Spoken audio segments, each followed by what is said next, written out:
In the winter of 1916, German soldiers started disappearing from the trenches at night, not deserting or getting captured, vanishing on purpose. They were being pulled into secret training camps where instructors taught them something the army had spent centuries trying to prevent: how to think for themselves, how to move without orders, and how to kill in silence. The men who emerged weren't soldiers anymore. They were something else, something that would terrify both their enemies and their own command. And what they learned in those camps would change warfare forever. But here's what nobody talks about. Most of them were dead within 6 weeks. Late 1914, the Western Front. The Schlieffen Plan had failed spectacularly. Paris still stood, and from the English Channel to Switzerland, the front line had frozen into a nightmare of barbed wire, mud, and machine guns. Millions of shells fired for the gain of a few hundred meters. The old way of war, massed infantry charges with bayonets and flags, collapsed the moment men ran into machine gun fire. Entire battalions were slaughtered before they crossed 50 meters of no man's land. Germany's generals watched their army bleed white at Verdun and the Somme. Nearly 1 million casualties, and nothing to show for it but corpse-filled craters. They needed something new, not more men since they were running out of those, and not bigger guns since they already had the biggest. They needed a different kind of soldier. Someone was already building one. Near Verdun, an engineer officer named Captain Willy Rohr had been conducting experiments that would have gotten him court-martialed a year earlier. Instead of drilling his men in parade formations, he taught them to crawl through shell holes like animals. Instead of teaching them to follow orders, he taught them to use their judgment. His men moved in small groups of 10 or 12, each man with a specific job. They carried bags of grenades instead of rifles. They learned to hug the ground, to use every crater as cover, to move fast and strike hard. The experiments were brutal, and most of them died. But the ones who survived brought back something remarkable. They could capture enemy trenches without the week-long artillery bombardments that warned everyone the attack was coming. They did it at night, cutting wire under flares, throwing grenades into dugouts, and vanishing before counterfire could kill them. In 1915, one name kept appearing in reports reaching German headquarters: Captain Rohr. And in 1916, General von Falkenhayn made a decision that would reshape modern warfare. He ordered the creation of Sturmbataillon No. 5 Rohr, the first official storm battalion in history. At Beauvais in Lorraine, the new training camp opened with a sign at the gate: "Hier wird nicht exerziert, hier wird gekämpft, here we don't drill, here we fight." What happened inside those camps was unlike anything the German army had done in its 200-year history. Instructors were veterans of Verdun, scarred, deafened men who'd survived the meat grinder. They taught recruits how to cross a parapet without silhouetting themselves against the sky, how to throw a grenade underhand so it landed without sound, how to finish a wounded defender with a bayonet thrust that wouldn't jam in bone. They practiced in replica trench systems built from photographs of enemy positions. Every detail was exact: the same wire spacing, the same dugout angles, and the same firing steps. But the real innovation wasn't the techniques.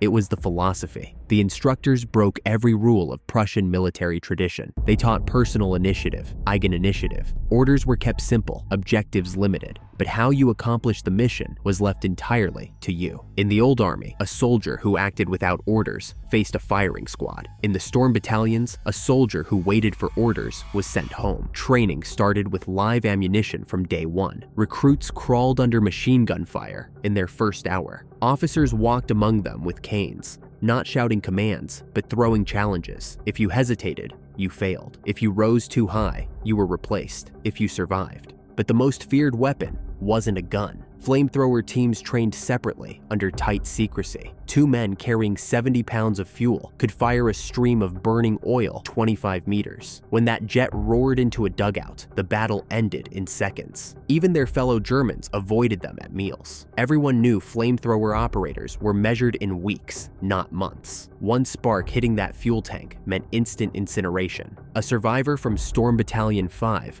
later wrote, "We were ghosts already when we walked. The smell of fuel stayed on our skin, even in sleep." Each storm squad was organized like a living weapon. At the front came the grenadiers carrying sacks of stick grenades for clearing trenches. Behind them, the Troopführer with a pistol and whistle directing movement. Then the flamethrower team, and finally the MG Trupp carrying the machine gun and ammunition. The doctrine had a name: infiltration und Stoßtaktik, infiltration and shock tactics. The battlefield was fluid, not linear. Each squad found weak points, bypassed resistance, and pushed deeper while maintaining contact only through flares or runners. 3 verbs defined their mission: umgehen, durchdringen, vernichten, outflank, penetrate, and annihilate. Older generals called it chaos. Officers at the front called it revolutionary. After months of bombardment at Verdun gained nothing but rubble, a silent raid that captured a trench in 5 minutes felt like magic. September 1st, 1917, Riga on the Eastern Front. The Germans faced the Russian 12th Army across the Dvina River. At dawn, General von Hutier unleashed the new tactics for the first time on a grand scale. 3 hours of hurricane bombardment, high explosive, gas, and smoke shells mixed in rhythm. Then, through the drifting fog, came the storm battalions, crossing pontoon bridges behind the rolling barrage. The Russians never knew what hit them. Instead of attacking head-on, the stormtroopers bypassed every strongpoint, isolating them for the troops behind. Within hours, defenders were trapped, choking on their own gas. In less than 24 hours, Riga fell. The Germans advanced over 20 kilometers, a scale of movement unimaginable on the Western Front. Over 15,000 prisoners taken. A corporal from the 14th Bavarian Infantry wrote, "We crossed the Dvina in fog so thick we could see only the man's pack ahead of us. The first trench we found was empty, still warm from the bodies that had fled. We threw grenades into the next and heard nothing but coughing. It was like striking a rotten tree. It fell without sound. The Riga tactics, short, violent bombardments, small assault groups striking deep, reliance on speed over mass, became the model for every German offensive to come." 1 month later came the real proof. October 24th, 1917, Caporetto, Italy. Under cover of storm and mist, German and Austro-Hungarian forces launched an attack that would enter military legend. The spearhead was storm battalions integrated among exhausted Austrian divisions. Among them was a 25-year-old officer named Erwin Rommel, leading the Württemberg Mountain Battalion. At 2 a.m., the artillery began its Feuerwalze, the rolling barrage. Gas and high explosive shells alternated in perfect rhythm. Within minutes, Italian positions were paralyzed. Then, through the fog, came the stormtroopers. Moving along dry riverbeds and scaling cliffs, the Italians never expected anyone to attack. Entire divisions vanished within hours. Rommel's small unit alone captured over 1,500 prisoners and seized multiple peaks without losing a single man. His report reads like a textbook of infiltration. "We attacked in silence, each man knowing his task. The enemy fired blindly into the fog. We moved past their strong points and struck from behind. Once their flanks collapsed, their courage went with it. By week's end, 275,000 Italians were captured or missing.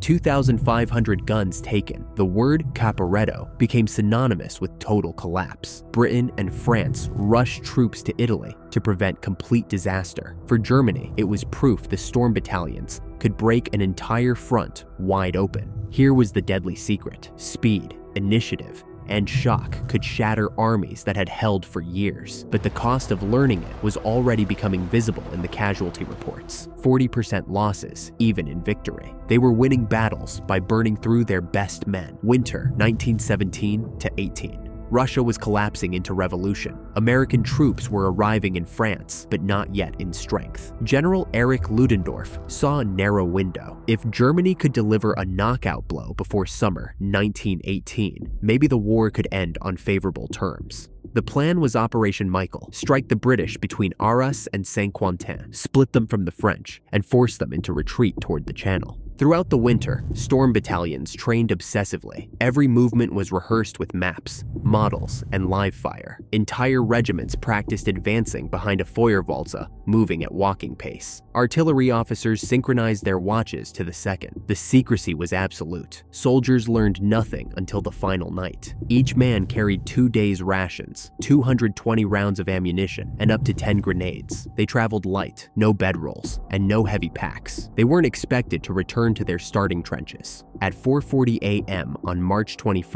1918, the horizon lit up from La Fère to Arras. 6,600 German guns fired nearly 1 million shells in 5 hours, the most concentrated bombardment in history. Then, from the mist and drifting poison gas, the Stormtroopers advanced. British observers later described what they saw. They did not come in waves as before. They came in knots, crawling, running, slipping through the wire. Machine gun fire cut them down, but more appeared behind the smoke, as if the earth itself was spitting them out. German assault groups infiltrated through weak points, bypassing British strongholds, cutting telephone lines, isolating command posts. Entire battalions were surrounded without realizing it. By evening, the British front was shattered, over 21,000 prisoners taken in a single day. Some units advanced 40 kilometers in less than a week, the greatest movement on the Western Front since 1914. At one point, Stormtroopers captured General Gough's own headquarters staff before they could flee. But speed carried its own curse. The deeper they advanced, the more supply lines stretched. Storm units halted to loot abandoned British trenches for food and rum. Discipline dissolved. A corporal from the 23rd Reserve Division wrote on March 24th, "We have broken them, but we are starving. The rations were to follow, but they're lost somewhere behind the guns. We drink from shell holes and eat what we find in English trenches. The prisoners stare at us as if we were animals." The advance continued through multiple operations. Michael, Georgette,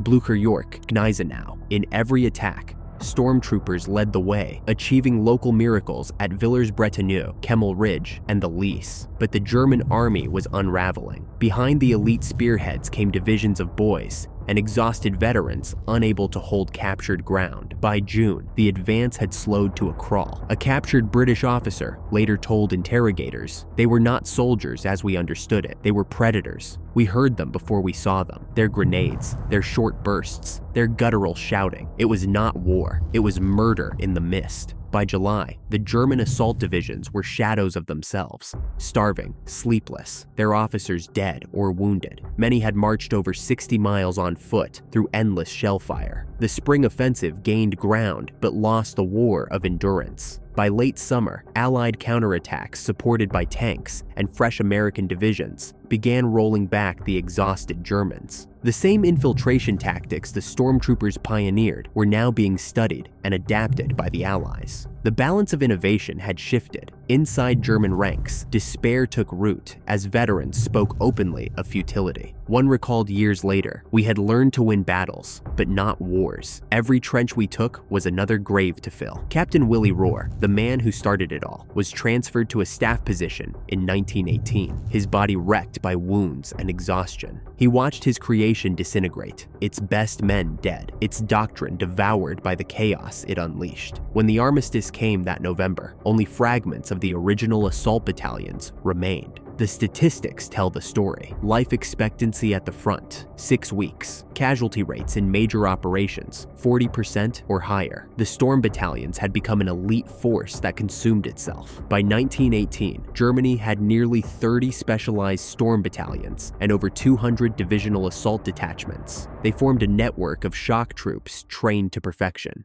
But training couldn't replace the dead, and Germany was running out of young men willing to burn for 6 weeks of glory. Survivors walked home through a land that no longer existed, their units dissolved and their medals meaningless. Some returned to families who barely recognized them. Others wandered from town to town, unable to adapt to peace. They had lived for movement, shock, and the adrenaline of survival. Now, there was only stillness. A former stormtrooper of the 1st Guards Regiment said to a journalist in 1922, "We learned to live without fear, but that is not a gift, it is a wound. Once you have seen men burn in front of you and felt nothing, you are no longer a man. You are a weapon that has lost its war." The stormtroopers were gone, but what they created lived on. On a technical level, the ideas they forged, small unit autonomy, coordinated artillery and infantry, infiltration tactics, would resurface in the 1930s under a new term, blitzkrieg. When German forces rolled into Poland in 1939 and crashed through France in 1940, they were using lessons learned in muddy trenches by men who never lived to see it work on a grand scale. The Allies learned too. American, British, and French armies studied German infiltration tactics after 1918.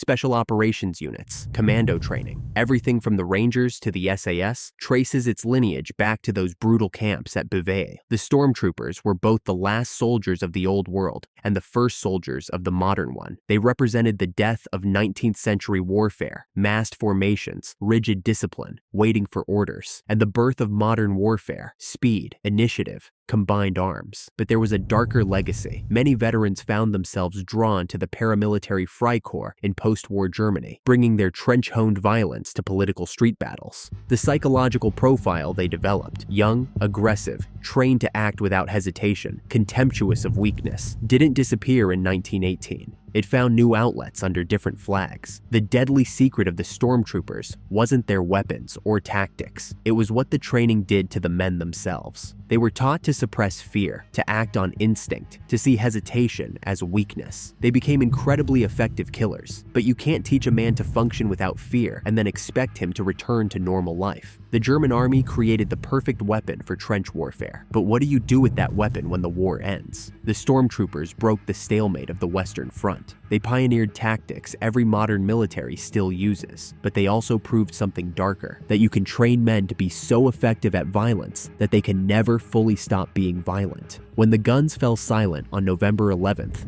1918, the survivors walked home as strangers in their own land. The empire they'd fought for was gone. The tactics they'd mastered were being studied by their enemies, and the psychological wounds they carried would never heal. That was the real secret. Not how they fought, but what fighting made them become. And whether they wanted to or not, they'd pass that knowledge on to the next generation.